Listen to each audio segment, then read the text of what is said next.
নমস্কার বন্ধুরা, Bobby kitchen and village ফুডে সবাইকে আবার একবার অনেক অনেক স্বাগত। তো চলুন প্রতিদিনের মতো আজকের আবার এক রেসিপি নিয়ে আপনাদের সামনে হাজির হলাম। আজকের রেসিপিটা হলো একদম সিম্পল একটা রেসিপি, পেঁপে ভাজা রেসিপি।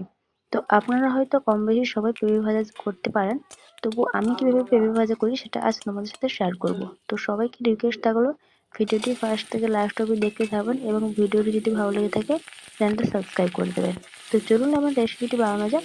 রেসিপিটি বানানোর জন্য ফার্স্ট টাইম পেঁপেগুলোকে একদম ছোট ছোট করে পাতলা পাতলা করে কেটে নিয়েছিলাম। যেহেতু পেঁপে শক্ত হয়ে থাকে, সেদ্ধ হতে একটু দেরি হয়, তাই পাতলা পাতলা করে ছোট ছোট করে কেটে নিয়েছি।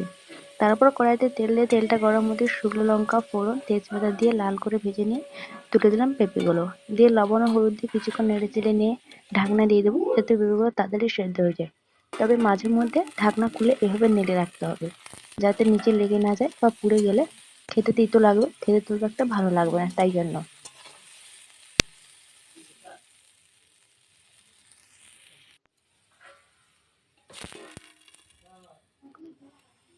তো দেখুন পেঁপে ভাজাটা হয়ে এসছে এবং পেঁপেটা সেদ্ধ হয়ে গেছে, তাই দিলাম সামান্য লঙ্কা বাটা আর জিরে ধনে বাটা। তোমরা চাইলে এটা গুঁড়োও দিতে পারো, যেহেতু আমি বাটা মশলা রান্না করি তাই বাটা মশলা দিলাম। আর সামান্য দিয়ে দিলাম জিরে গুঁড়ো। জিরে গুঁড়ো উপর থেকে দিয়ে আবারও কিছুক্ষণ নেড়ে চেড়ে নেবো।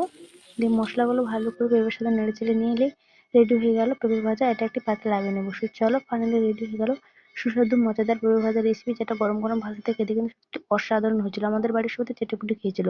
তো তোমাদের ভিডিওটা কেমন হলো অবশ্যই কমেন্টে জানিও। আর ভিডিওটা ভালো লাগলে চ্যানেলটা সাবস্ক্রাইব করে পাশে থেকো। টাটা।